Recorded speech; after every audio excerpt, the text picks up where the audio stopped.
família PG, tudo bom com vocês? No vídeo dessa semana a gente vai fazer o terceiro Mão Responde. Ele vai responder perguntas sobre a Bíblia. A gente vai responder as perguntas que vocês fizeram no box no nosso Instagram e a gente vai responder também com base naquelas passagens bíblicas que foram muito importantes para a nossa espiritualidade e a fundação do PG. Então solta a vinheta aí pra gente.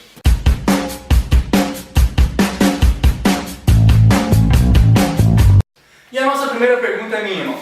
É o seguinte: tem uma tradição que a Bíblia ela não deve ser comprada, ela deve ser dada por alguém, certo? E a tua Bíblia ela foi dada por alguém? E também, como é que é a tua Bíblia? Ela tem marcações? Ela não tem marcações? Como é que funciona? A minha Bíblia foi dada por uma das fundadoras do PG, que foi a Carla Spiller, Zarello.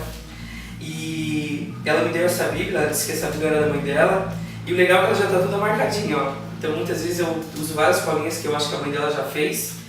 Mas é a Bíblia que eu ganhei dela e que eu uso em todas as pregações que eu faço, em todos os estudos e tal. É uma edição Ave Maria e é uma Bíblia que tem uma tradução bem fácil, assim, que tem uma edição que é bem fácil de compreender.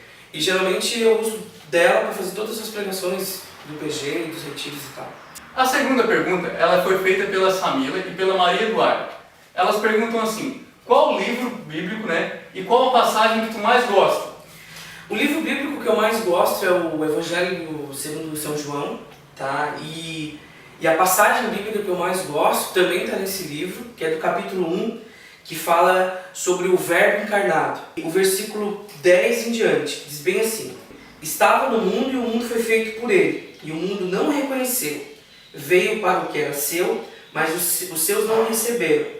Mas a todos aqueles que o receberam, aos que creem no seu nome, deu-lhes o poder de se tornarem filhos de Deus, os quais não nasceram do sangue, nem da vontade da carne, nem da vontade do homem, mas sim de Deus.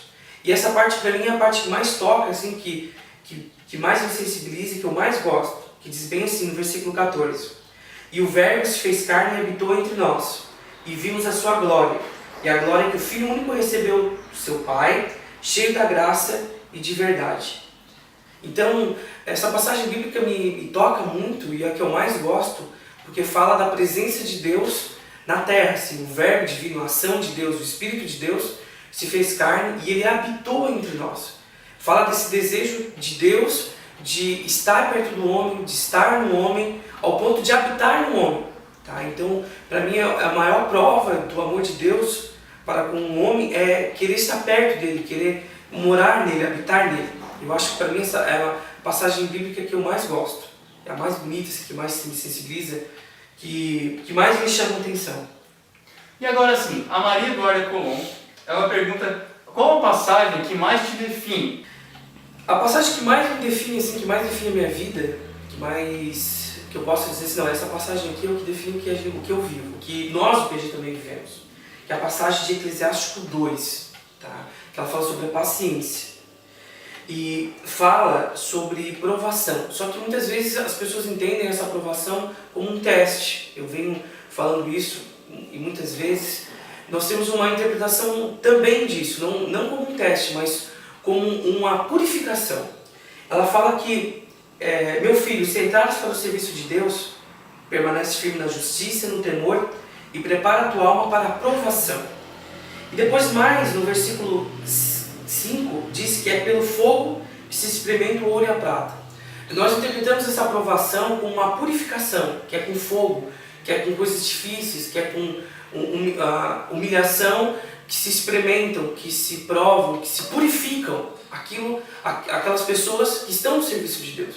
Porque muitas vezes nós vemos cheios de vaidades, de duplas intenções, muitas vezes as pessoas usam do ministério para satisfazer os seus interesses pessoais, e Deus, por meio das provações, por meio das situações difíceis, das purificações, nos purificam. Tá? E essas purificações a Bíblia trata como humilhação, e diz bem assim, que é pelo caminho da humilhação que se prova os homens agradáveis a Deus, no versículo 5 também. Então essa humilhação são coisas difíceis que muitas vezes Deus permite na nossa vida para nos purificar, para tirar tudo que é vaidade, para tirar tudo que é dupla intenção, para nos tornar mais sensíveis ao outro. Então essa passagem aqui é o que mais me define, ou que define o PG, porque nós passamos por várias humilhações, várias provações, várias purificações, no decorrer da nossa vida espiritual. E essa humilhação aqui não é uma humilhação de uma coisa ruim, de ser humilhado, de ser envergonhado, mas sim de algo que nos faz crescer, algo difícil que nos faz crescer. Esse é o sentido da passagem humilhação, dessa passagem que fala sobre a humilhação. Então, eu vejo que o Eclesiástico 2 é a passagem que mais define sim, o que nós, os líderes do PG, vivemos. E agora uma pergunta da Mariane Nazário. E qual passagem tu usa para passar pelas tribulações da vida, que te ajudam a superar essas tribulações? Tem uma passagem bíblica no Evangelho de São João, no capítulo 3, quando eu estou passando pelas maiores dificuldades da vida, ou quando estou passando por uma situação difícil, eu aconselho que todos os jovens leiam essa passagem, porque ela, além de me sensibilizar, ela nos dá uma esperança, uma razão pela qual a gente passa por tudo isso dentro da igreja, na nossa vida pessoal.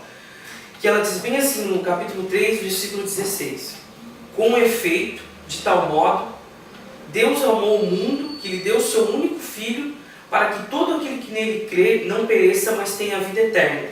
Pois Deus não enviou o seu filho ao mundo para condená-lo, mas para que o mundo seja salvo por ele. Então, essa passagem bíblica me motiva, porque ela fala muito sobre esperança, de que a morte não é o fim. Então, por pior que seja o nosso sofrimento, por pior que seja a nossa vida, por pior que sejam as tribulações que a gente estamos passando, elas vão se encerrar, e um dia nós estaremos juntos de Deus, estaremos compartilhando da vida eterna com Ele, e é isso que me motiva, que Deus amou o mundo ao ponto de dar o seu Filho único, para que todo aquele que nele cresce não pereça, mas tenha a vida eterna. E esse não pereça é em vida também, porque Deus vem ao nosso socorro, Deus vem ao nosso encontro, Deus vem nos fortalecer e principalmente nos dar força por meio do seu Espírito Santo, que é a terceira pessoa da Santíssima Trindade. E Jesus e o Pai vêm por meio do Espírito Santo e nos dá força. E é isso que nos motiva, saber que a nossa vida aqui ela é passageira e que nós teremos uma vida eterna junto com Deus, e saber que crer em Jesus é a nossa garantia, né, de ter os nossos pecados perdoados, de que Deus nos ama e nos entende e que nos vai resgatar, que nos vai salvar. Que nós não estamos na terra para que a gente pereça, mas sim tenha a vida eterna. E a nossa última perguntinha, ela vem do Kelvin, o cara aí do Ministério de Música, e ele perguntou bem assim: qual passagem bíblica que inspirou o nome Proclamando a Glória? Um nome profético aí colocado, né?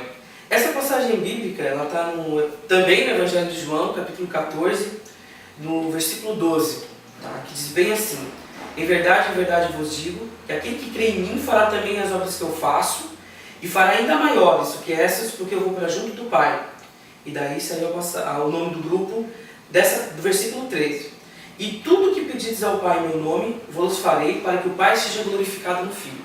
Então, o sentido do proclamando a glória significa que nós estamos glorificando a Deus quando nós pedimos a Deus alguma coisa e Ele nos dá. Então, ele diz bem assim: e tudo que pedires ao Pai em meu nome, vos farei, para que o Pai seja glorificado no Filho. Então, a partir do momento que nós estamos proclamando essa intimidade com Deus, proclamando a salvação, proclamando esses ensinamentos, então nós estamos proclamando também a glória de Deus, porque a partir do momento que uma pessoa tem intimidade com Deus, que vive uma vida de oração e começa ali a ter sua vida transformada, ali nós glorificamos a Deus por isso.